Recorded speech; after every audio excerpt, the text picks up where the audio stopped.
Subscribe कर मेरे channel को, बेल आइकन को भी दबा दीजिए ताकि हम नई वीडियोस का बिल्कुल मिस ना करें। सो बिना किसी देरी के चलते इस वीडियो को शुरू करते हैं। सो एपिसोड के स्टार्ट हम देखते हैं कि लिन एक जगह बैठते हुए मेडिटेट कर रहा होता है और जैसे ही वो अपनी आंखों को खोलता है वैसे उसके सामने अचानक से जियाओ आ जाती है, जो कि देखते हुए वो काफी ज्यादा हैरान होता है और उससे कह रहा होता है क्या तुम यहाँ पे कहाँ से आए हो और तुम यहाँ पे क्या कर रही हो। तो उसकी बात सुनते हुए जिया थोड़ी सी घबरा जाती है और उसे कह रही होती है मैं यहाँ ये कहने के लिए आई हूँ कि क्या मैं तुम्हारे साथ ये मेडिटेट कर सकती हूँ। तो ये सुनते हुए लिन थोड़ा सा हैरान होता है। जिया उससे कह रही होती है क्या मैं तुम्हारे साथ मिलकर मेडिटेट कर सकती हूँ। तो लिन उससे कहता है नहीं तुम ये नहीं कर सकते, जिसकी बातें सुनते हुए जियाओ काफी ज्यादा हैरान हो जाती है। लिन उससे कह रहा होता है मेरा मतलब ये भी नहीं है, अगर तुम मेरे साथ बैठी तो मैं बिल्कुल भी प्रैक्टिस नहीं कर सकता। तो उसकी बातें सुनते हुए जियाओ से कह रही होती है क्या तुम्हारा मतलब क्या है, क्या तुम प्रैक्टिस नहीं कर सकते। तो लिन उससे कह रहा होता है हाँ मैं मेरिडिन को ठीक करने के लिए काम कर रहा हूँ, जिसके लिए मैं काफी ज्यादा घायल हूँ। तो उसकी बातें सुनते हुए जिया काफी ज्यादा सैड हो जाती है और उससे कह रही होती है अगर तुम प्रैक्टिस नहीं कर सकते तो कोई भी बात नहीं है, लेकिन तुम मुझे अपने बगल में बिठा लो,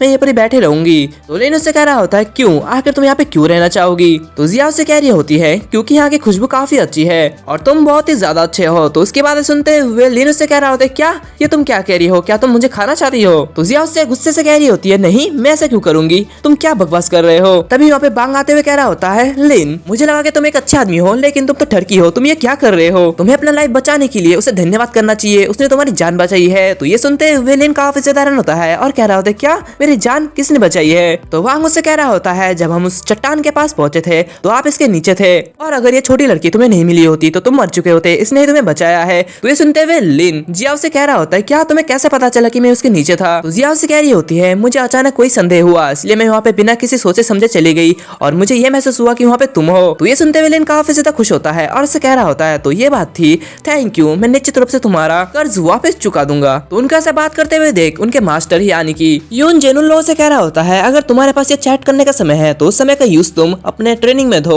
और तुम मुझे निराश ना करो। तो उनकी बातें सुनते हुए वो तीनों ट्रेनिंग करने लगते हैं और 3 दिनों के बाद हम लोगों को दिखाया जाता है कि वो सभी अपने ट्रेनिंग में माहिर हो चुके हैं, जहाँ पे जांग कह रहा होता है मैंने आखिरकार मेरी पिल्स को कॉन्डेस्ट कर लिया है जो कि मेरी बॉडी रिफाइनिंग तक पहुंच रही है, यानी कि मैं चुने जाने के योग्य हूँ। उसकी बातें सुनते हुए लियू जी वो जोरों से हंसने लगता है। ये सब देखते हुए वांग काफी ज्यादा गुस्सा हो जाता है और उसे कह रहा होता है हे तुम जी लुओ तुम इतना हंस क्यों रहे हो, क्या तुम मुझसे पंगा लेना चाहते हो, मैं तुम्हें मार डालूंगा। तो ये सुनते हुए जी लुओ से कह रहा होता है तुम्हारी तरह मैंने भी अपने पिल्स को कंडेस्ट कर लिया है जो कि मेरी बॉडी रिफाइनिंग तक पहुंच रही है, यानी कि मैं भी चुने जाने के योग्य हूँ। तो दूसरी तरफ हम देखते हैं कि लिन वहाँ पे प्रैक्टिस कर रहा होता है लेकिन वो अपने पिल्स को कंडेस्ट नहीं कर पा रहा होता है और वो कह रहा होता है धिक्कार है, मैं अभी भी ये नहीं कर सकता।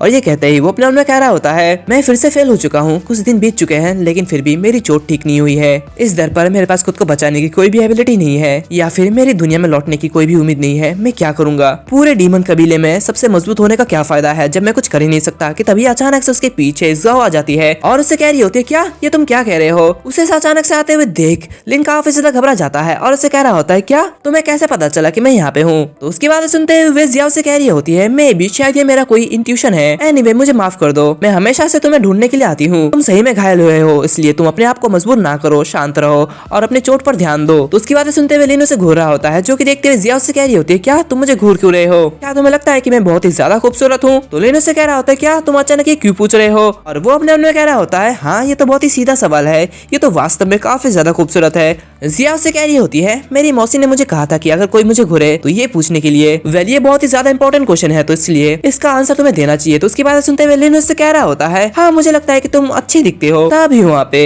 यूनजेन आ जाता है और उन दोनों से कह रहा होता है क्या तुम दोनों यहाँ पे क्या कर रहे हो, मुझे कोई भी परवाह नहीं है कि तुम दोनों यहाँ पे क्या कर रहे हो, लेकिन तुम दोनों यहाँ से चलो, आज तुम्हारी कल्टीवेशन की एग्जाम है तो तुम्हें उसका एग्जाम देना है तो चलो। और उसके बाद सभी लोग एग्जाम देने चले जाते हैं, जहाँ पे यूनजेन उन चारों लोगों से कह रहा होता है जैसा कि पेट किया जाता है 3 दिनों में आपकी पिल्स का भुगतान करना आपको एक जीनियस मानने के लिए काफी है। और ये कहते ही वो लिन से कह रहे होते हैं लेकिन तुम ऐसा क्यों हो, तुम तो अपने अंदर की क्यूआई को भी चालू नहीं कर पा रहे हो, तुम लोगों को एक ही पल में इस पिंजरे को अपने हाथ से छूना है और पिंजरे में बंद जो पक्षी है उसकी आवाज बताएगी कि तुम्हारी लेवल वो कौन सी है। तो उनकी बातें सुनते हुए वांग कह रहा होता है क्या ये छोटी सी चिड़िया इतनी ज्यादा स्मार्ट है। यूनजेन कहता है ये वो फैमिली की सबसे कीमती पक्षी है और इसमें प्राचीन सफेद फिनिक्स का खून है जो कि लंबे समय से विलुप्त है। ये सुन के वांग काफी ज्यादा हैरान हो जाता है और वो उस पिंजरे को छूता है और जिसकी वजह से वो पक्षी बताती है कि इसकी एक्सीलेंट क्वालिफिकेशन है। उसके बाद जीलो छूता है और वो पक्षी से बताती है कि उसकी क्वालिफिकेशन मीडियम हाई है। फिर जिया छूती है उसकी भी क्वालिफिकेशन मिड हाई है और आखिर में लिन छूता है और वो लिन उस पक्षी को देखते हुए अपने मन में कह रहा होता है ये तो वाकई में काफी ज्यादा अनोखा का है,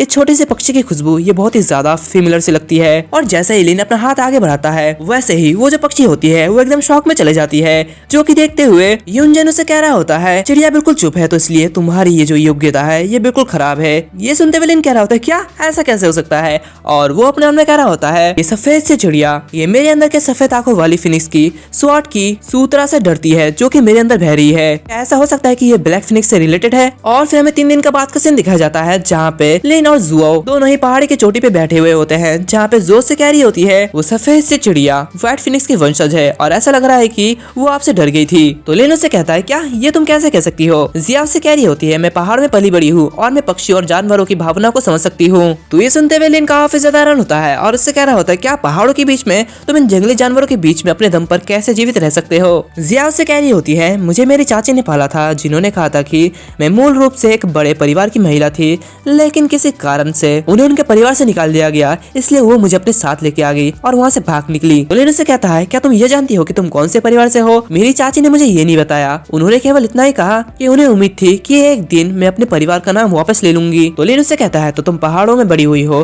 तो इसलिए कोई भी आश्चर्य की बात नहीं है कि तुम ऊंचाई से नहीं डरते हो। जिया उससे कह रही होती है असल में मैं अपनी चाची के बिना यहाँ पे शर्मिंदा हूँ। तो लिन उससे कह रहा होता है तो तुम्हारी चाची यहाँ पे कंपनी देने के लिए क्यों नहीं आई है। जिया उससे कह रही होती है सिर्फ इसलिए क्योंकि यहाँ पे तुम हो। और ये कहते ही उसके कंधे पे कंधा देती है और इसी तरह ये जो एपिसोड है वो यहीं पूरी खत्म हो जाती है। अगर आपको ये एपिसोड अच्छा लगे तो लाइक करना, शेयर करना, सब्सक्राइब करना मत भूलना, साथ ही साथ बेल आइकन को भी दबा देना। मिलते हैं अगले वीडियो में, तब तक के लिए बाय बाय।